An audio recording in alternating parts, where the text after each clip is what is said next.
Alors nous sommes toujours dans les gestionnaires d'événements et donc on est dans la deuxième partie concernant le gestionnaire d'événements moderne entre guillemets. Donc est-ce que notre cher MDN en parle? Je pense que oui tout de même. On va regarder ça. Bon, je ne trouve pas. Eh bien c'est pas grave, on va se passer de lui pour une fois. Et donc, on va directement aller sur notre page. Alors, moi, c'est ma deuxième page d'exemple qui est prête, mais elle est vide. Donc, on va s'en faire une petite nouvelle. Donc, on va tout copier dans une nouvelle page parfaitement pareille. On va l'appeler exemple 2. Voilà. Et on va travailler là-dessus. Et d'abord, on va replanter le décor. Donc, dans une méthode moderne, pour gérer les événements, on va plutôt utiliser JavaScript plutôt que de mélanger des gestionnaires d'événements dans la page. On va plutôt préférer manipuler le DOM à partir de JavaScript. Et donc en général, on utilise des méthodes comme add event listener. Ça, je vais peut-être vous l'écrire quand même.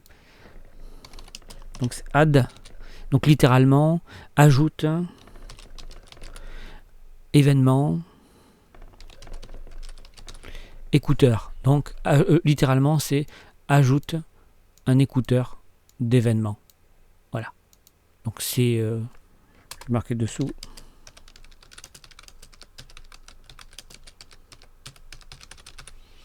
Un écouteur d'événement. Voilà. Ça vraiment c'est hyper banal. Hein. Vous allez le rencontrer tout le temps.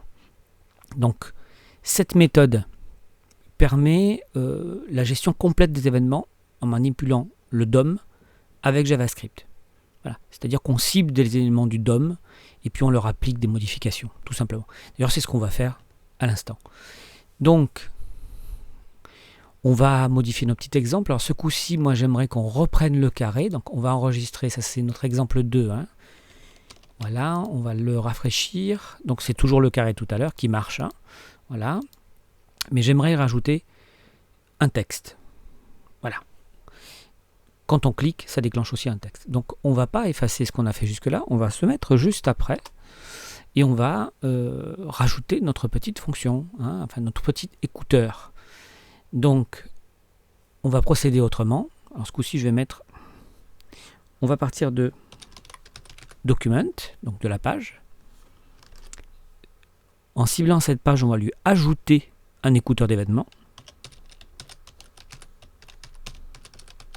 Voilà, add event listener. Ah, j'ai fait une faute. Listener, il faudrait que je regarde un peu l'écran quand je tape. Donc, on a rajouté donc l'écouteur à la page. Maintenant, on va lui demander qu'est-ce qu'il doit écouter. L'événement qu'il doit écouter, c'est un clic. Comme tout à l'heure. On va reculer un poil. Voilà, que j'ai un peu la place. Et ensuite, regardez bien, le deuxième paramètre, c'est directement une fonction. Alors, celle-là, elle est générique. Hein. Donc, regardez. Hein. On place bien les petits bras et tout, et on va à la ligne. Donc, une fonction générique donc, qui va déclencher. Alors, quoi donc? Alors après, il n'y a rien d'extraordinaire. On va reprendre la même chose que tout à l'heure. C'est-à-dire qu'on va pointer sur le même élément. Donc, on va refaire document.getElementById simple. Donc, c'est toujours lui hein, qu'on vise. Hein. Par contre, ce coup-ci, on va lui dire d'écrire dedans. Donc, on va utiliser cette méthode-là. Oui, il faut mettre HTML en majuscule dans inner HTML. Oui, c'est un vieux truc et on ne peut pas l'écrire autrement. Et on va lui passer une nouvelle valeur. C'est-à-dire, on va rendre hommage au créateur du langage C.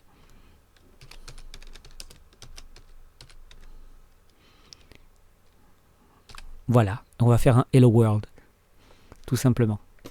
Ah, au passage, pour qu'on le voit bien et qu'on ne le rate pas, on va se rajouter une petite taille de texte.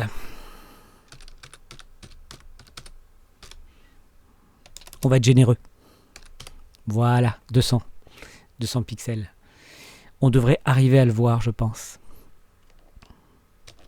Donc, c'est tout. Vous voyez la différence. Hein? L'ancienne fonction, elle est ici. on a besoin d'un déclencheur qui est dans la div. La nouvelle, elle est là. Mais pas besoin, d'ailleurs on va lui rajouter un petit point virgule, pas besoin de toucher directement à la page HTML. En fait, on va manipuler à distance, depuis JavaScript. Donc je le rappelle, sur le document, c'est-à-dire la page, on rajoute un écouteur d'événements. Cet événement qui est écouté, c'est le clic. Il déclenche une fonction que voici, elle est là la fonction. Et dans cette fonction, il s'agit de cibler dans la page. Attrape-moi l'élément par son ID simple, la méthode inner.html pour écrire dedans, inner c'est dedans, dans, et on lui passe la valeur qu'on veut écrire. On enregistre, et maintenant on va tester. On rafraîchit d'abord, et on clique. Bon, je crois qu'on le voit bien, le Hello World. Bon, j'espère que ces deux petites méthodes vous ont plu. Alors, il y a l'ancienne, puis celle-ci, c'est la nouvelle. Voilà. Nous, on approfondira dans un atelier particulièrement sur le DOM, où on fera exclusivement ce genre de petites choses. Voilà, ce genre d'interaction, mais aussi des animations. Enfin, on va rester autour de ça. Voilà.